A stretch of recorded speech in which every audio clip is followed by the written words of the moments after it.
文创商品伫即几年台湾内面是真死行，不少人开始对工艺创作有兴趣。台湾工艺研究发展中心去年就创办生活工艺杂志，希望会当将咱台湾的工艺技术推广给众人知影。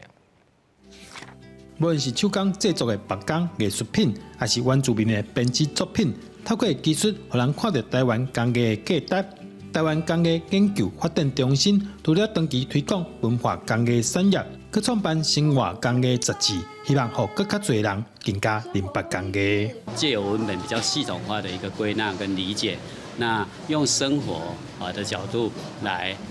touch到工艺我们这次比较特殊的时候，我们不以工艺很教条式的当中一味在谈论工艺而是在生活系统当中让民众可以很轻松的在生活的步调节奏当中来理解到工艺。这届佮特别邀请艺术家王霞君做第2期杂志的封面人物，而且在现场佮大家分享文化唔那需要传承，更加需要创新。对我们将来的创作，我想是很大的鼓舞作用那么，像我最近做非常多的茶具的创作，基本上大概都从我们非常喜欢的这个所谓的茶道的这种仪式里面，去找到很多的议题，找到很多的这个创作的灵感。那么从这里面把它导出跟现代都会能够对话的一种意象。